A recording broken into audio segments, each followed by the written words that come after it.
Quem acompanha as Crônicas de Gelo e Fogo sabe que Westeros não tem um dia de paz. A maior parte da história dos Sete Reinos sempre foi marcada por conflitos, guerras de conquista, revoltas e rebeliões. Não à toa, o evento mais importante da saga é a rebelião do Robert, que dá início para tudo que a gente vê acontecendo lá em A Guerra dos Tronos. Mas a também chamada Guerra do Usurpador não foi a única rebelião da história de Westeros, longe disso. Sendo assim, no vídeo de hoje a gente vai trazer todas as principais revoltas e rebeliões da história de Westeros, ou pelo menos vai começar a trazer. Então, se você gosta do universo de Game of Thrones, já deixa seu like e clica no botão de se inscrever para não perder nenhum vídeo futuro. Eu sou o TH Magaldi e vem comigo. Bom, antes de tudo, vale explicar que esse vídeo vai iniciar aqui no canal uma série sobre as grandes rebeliões da história das Crônicas de Gelo e Fogo. Meu plano é trazer pelo menos um vídeo por semana contando a história das principais revoltas e rebeliões da história de Westeros e quem sabe até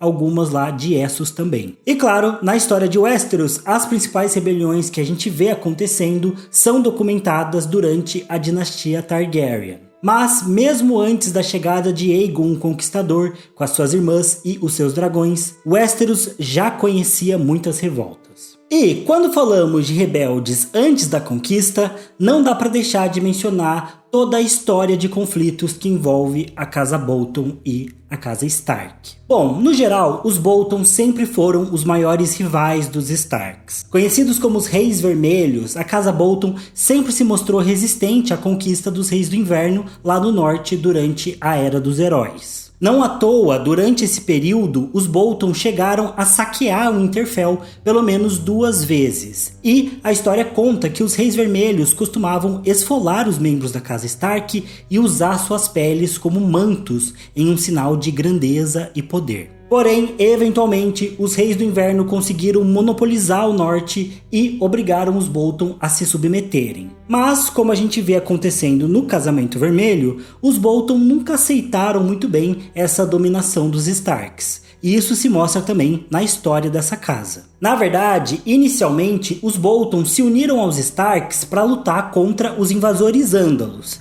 Isso milhares de anos antes da chegada do Aegon. Porém, após terem a vitória contra os invasores, os Bolton permaneceram vassalos de Winterfell por um tempo. Isso aconteceu até que os Bolton se uniram à Casa Grey Stark, uma ramificação antiga da Casa Stark que vivia na região da Toca do Lobo. Juntas, essas duas casas se revoltaram. Mas os Grey Stark acabaram sendo extintos durante o conflito e os Bolton foram submetidos à vassalagem mais uma vez. Porém, a Casa Bolton não desiste nunca. Séculos mais tarde, os Bolton mais uma vez encontraram uma oportunidade de se rebelar contra o reinado do rei Edric Stark, mas eles foram mais uma vez derrotados. E depois, durante o reinado de Harlon Stark, os Bolton se revoltaram mais uma vez contra Winterfell. Essa foi a última vez, ou pelo menos a última revolta aberta dos Bolton. Isso porque durante o conflito os Stark cercaram o Forte do Pavor e forçaram os Bolton a se render, que como punição também perderam parte das suas terras que foram doadas como espólio de guerra para o Carlon Stark, irmão do rei Harlon. O Carlon tinha demonstrado muita liderança e habilidade durante a luta contra os rebeldes e por isso ele foi premiado com terras. Também por ser irmão do rei, né? Isso facilita bastante. O Carlon então usou as terras Bolton que ele tinha ganhado e construiu uma fortaleza lá chamada de Carl's Hold, que do inglês significa literalmente Fortaleza do Cal. Com o tempo até a nomenclatura foi simplificando até que essa fortaleza passou a se chamar Carhold, de uma maneira mais literal, e os descendentes do Car ficaram conhecidos como Karstark, uma das casas mais importantes do norte. E bom, além dos Bolton, outro que causou uma rebelião lá no norte também foi o 13º Senhor Comandante da Patrulha da Noite. Ele, que muito provavelmente foi um irmão do rei Stark, acabou se rebelando contra o reino ao se casar com uma White Walker e iniciar um reinado próprio, se declarando Rei da Noite e governando a partir da muralha lá da fortaleza de Forte Noite. Nos livros, essa figura lendária é o único Rei da Noite que a gente conhece. Supostamente, ele governou a muralha por 10 anos, realizando sacrifícios humanos para os outros para poder manter o seu poder. Porém, no fim, o Rei do Inverno da época se uniu ao Rei para lá da Muralha da época e juntos eles venceram o Rei da Noite e acabaram com a sua rebelião e o seu reinado de terror. Mas, além do norte, vale mencionar que diversas outras regiões de Westeros sofreram com rebeliões mesmo antes da chegada de Aegon. Em especial, as terras fluviais sempre foram muito disputadas. Um exemplo que a gente tem disso é a histórica e eterna briga entre os Bracken e os Blackwood. Essas duas casas sempre guerrearam entre si, e mesmo quando uma dominava, ou o grupo de uma dominava, a outra logo entrava em rebelião. Além disso, tanto os Nascidos de Ferro quanto os Senhores da Tempestade também chegaram a conquistar as terras dos rios por alguns períodos de tempo, o que sempre levou a uma nova rebelião lá dos Senhores das Terras Fluviais contra esses dominadores estrangeiros. Eu falei bastante sobre isso no meu vídeo sobre a maldição de Harrenhal, já que a construção do castelo tem tudo a ver com esse processo de domínios e guerras de conquista nas terras fluviais. Eu vou deixar esse vídeo do card aqui para vocês conferirem. Mas, como eu disse, apesar de Westeros pré-Aegon ter tido muitos conflitos diferentes e diversas revoltas, é no período da dinastia Targaryen que a gente tem mais informações sobre novas tentativas de rebeliões. E é sobre elas que eu vou falar a partir de agora.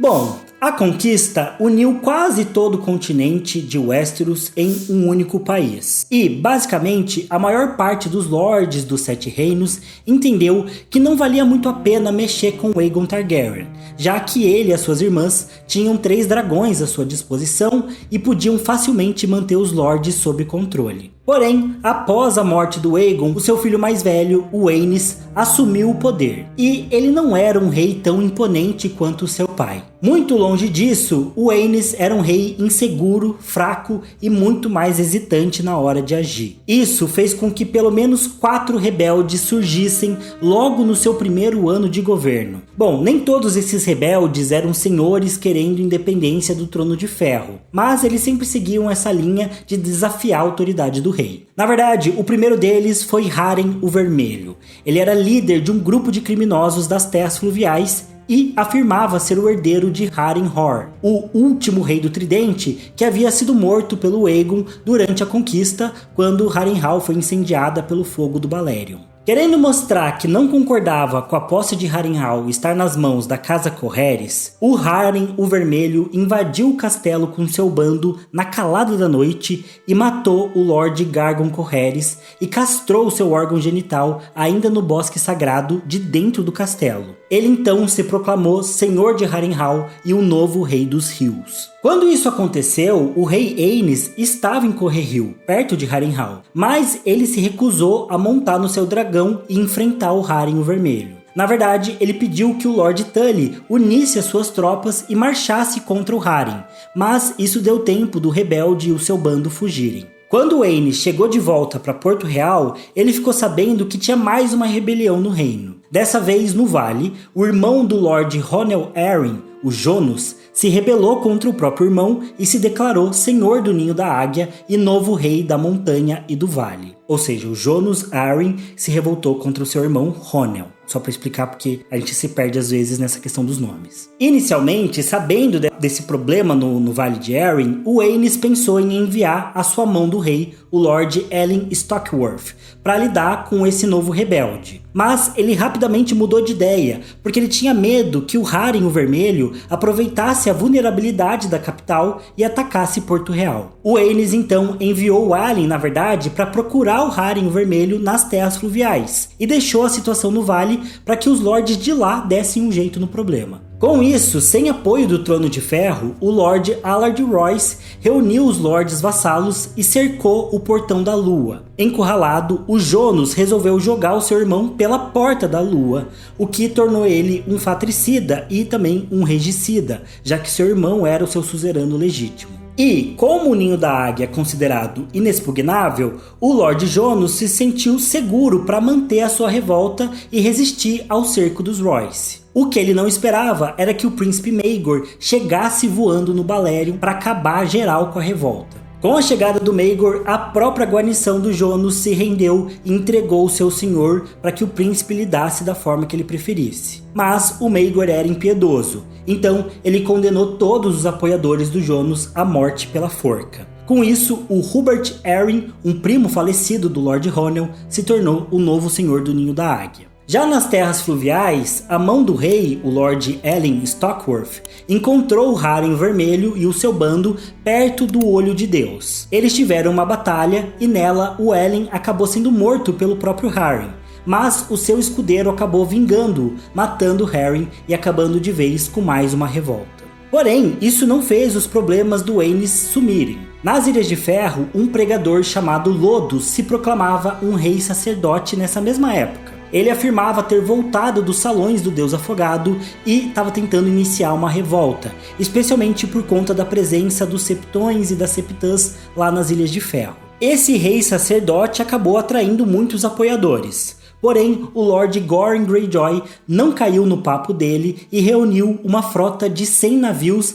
para massacrar todos os seguidores do Lodos. O Goren venceu os rebeldes com facilidade. Depois, ele enviou a cabeça do rei sacerdote para o Aenys lá em Porto Real. Essa atitude agradou o rei Aenys e prometeu conceder um desejo para o Goren. Ele então pediu autorização para poder expulsar todos os Septões e Septãs das Ilhas de Ferro, para que lá fosse pregada apenas a palavra do Deus Afogado. Encurralado pela própria promessa, o rei Aenys teve que ceder e acatar o pedido. Por fim, o Aenys também tinha um problema para lidar nas Marcas Dornesas. Um homem conhecido como Rei Abutre tinha reunido seguidores e fazia ataques e pilagens contra senhores menores e vilarejos da região de Dorne e também na região das Terras da Tempestade. É dito que esse Rei Abutre era um criminoso que tinha conseguido reunir cerca de 30 mil soldados ao seu lado, 30 mil seguidores, se tornando um enorme problema para o Trono de Ferro lidar. A princesa Déria Martell afirmava que ela própria estava tentando lidar com o bando,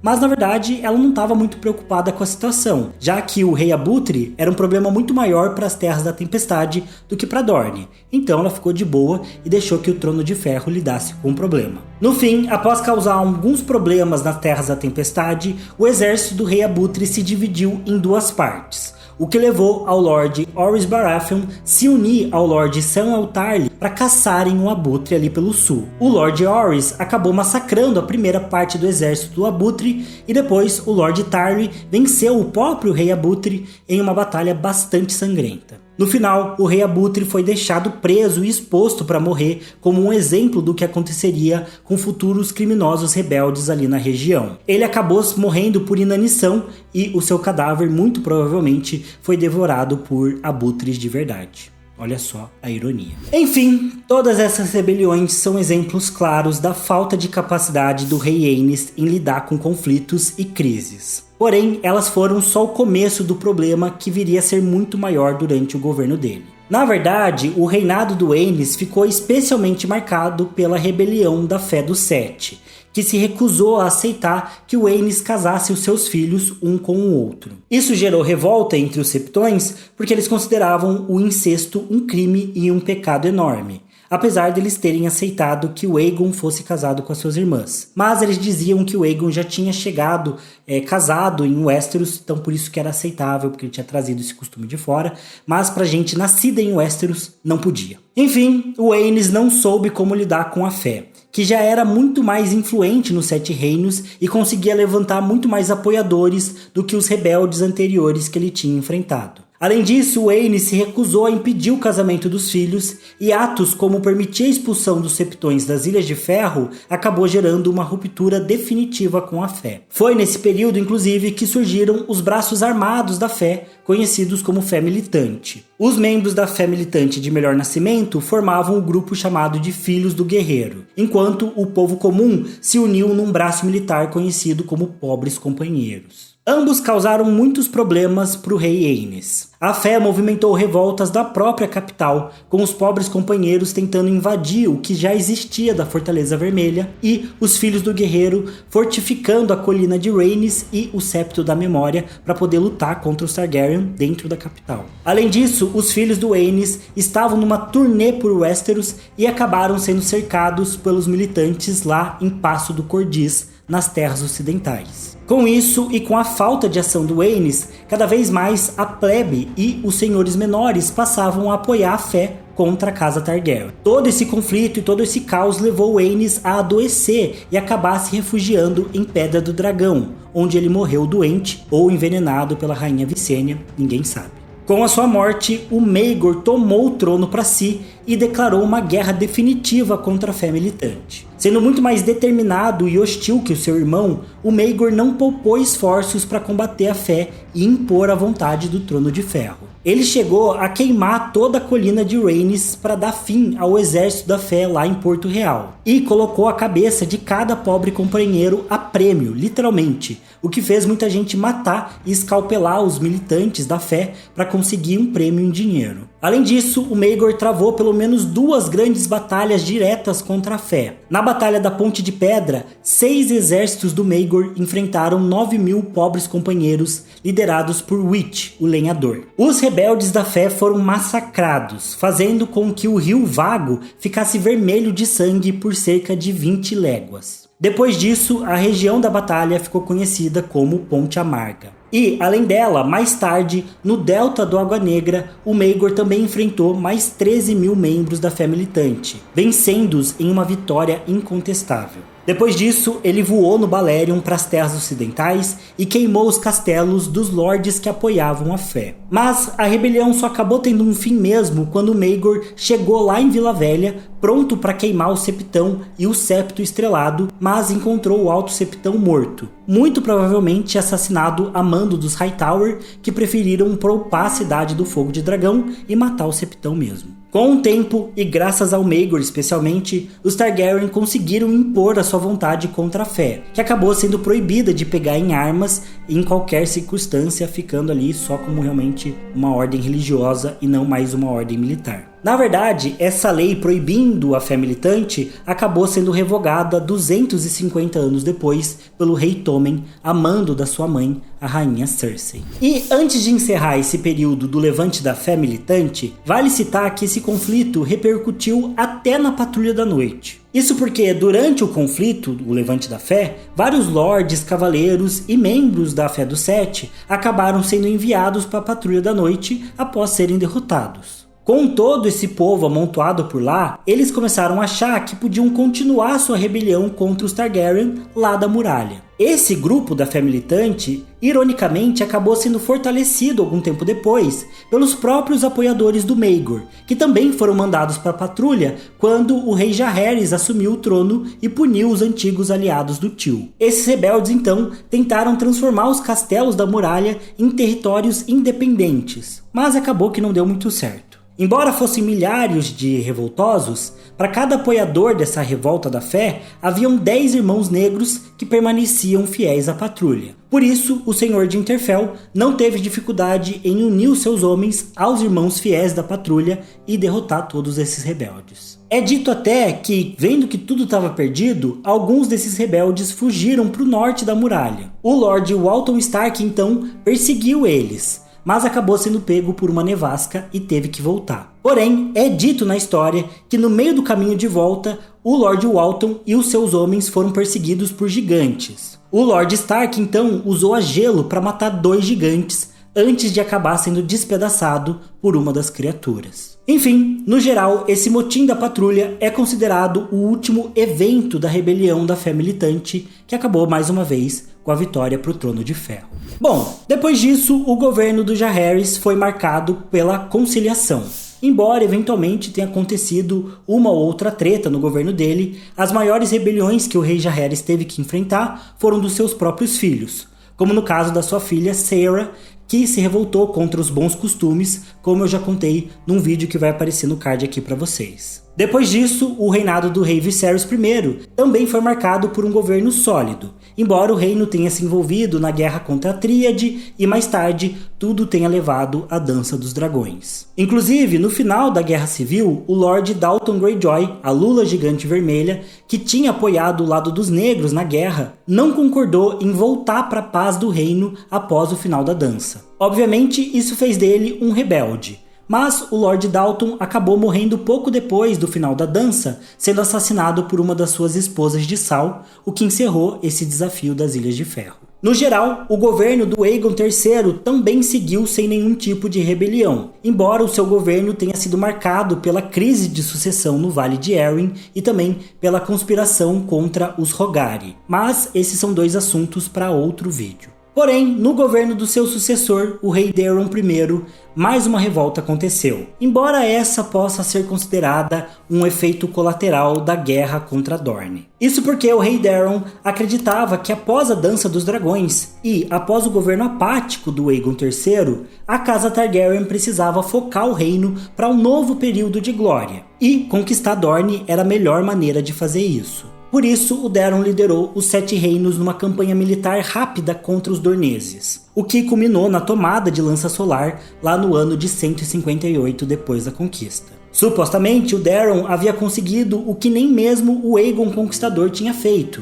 Ele submeteu os Martell e mais 40 senhores dorneses à sua vontade. Porém, esse evento não durou muito. O Lord Lyonel Tyrell foi deixado como governante de Dorne enquanto o rei voltava para Porto Real. Mas antes que o Daeron chegasse na cidade, o Lord Lyonel acabou sendo assassinado e dezenas de revoltas massivas explodiram por Dorne. Isso desfez completamente todo o trabalho do jovem rei Daeron. O jovem dragão então voltou para tentar consolidar o seu domínio e acabar com as revoltas de uma vez por todas. Mas ele próprio acabou sendo morto no conflito, dando fim a mais uma frustrada tentativa dos Targaryen em conquistar Dorne pela força. E bom, gente, o vídeo de hoje vai parar por aqui. Eu sei que é um pouco brusco, mas desse momento em diante acontecem as principais rebeliões da história de Westeros. E eu vou trazer um vídeo específico para cada uma delas aqui no futuro. A minha ideia, conforme eu já mencionei, é trazer um vídeo por semana contando a história de cada uma dessas grandes rebeliões. E, se vocês quiserem, eu também posso trazer vídeos de outros temas, como a história da Primavera Hogari e a história da crise de sucessão do Vale, que eu citei no vídeo de hoje, mas que não tem tanto a ver com rebeliões em si. Na verdade, eu preciso confessar que inicialmente o meu plano era trazer um vídeo só com todas as rebeliões. Mas eu fiquei num dilema aqui, porque ou eu trago um vídeo raso com todas as rebeliões, ou eu trago um vídeo falando de menos rebeliões, mas me aprofundando mais sobre cada uma delas. E, no geral, como eu escolhi hoje, eu sempre prefiro trazer um vídeo mais completo aqui para vocês. Por isso, no vídeo de hoje, eu falei sobre as primeiras rebeliões aí da história de Westeros, que são as menos comentadas, e nos próximos vídeos eu vou falar sobre as maiores e mais importantes rebeliões aí da história da dinastia Targaryen. Mas já fica um spoiler aí pra vocês, porque eu já fiz um vídeo sobre a rebelião do Robert, contando tudo sobre ela. E mais, eu também já fiz um vídeo de What If, especulando e teorizando o que teria acontecido se o Rhaegar Targaryen tivesse vencido a Batalha do Tridente. Ambos esses vídeos vão aparecer aqui pra vocês. E no mais, é isso, pessoal. Diga aí nos comentários se eu esqueci de alguma rebelião dentro desse período de tempo que eu trouxe aqui nesse vídeo. Deixa aí nos comentários qual é e quais vídeos aí que vocês estão animados pra ver no futuro nessa nova série aqui de rebeliões do canal. Também não se esqueçam de deixar o like para apoiar o canal e se inscrever no canal caso vocês não sejam inscritos, que eu vejo vocês no próximo vídeo. Valeu, falou e até mais.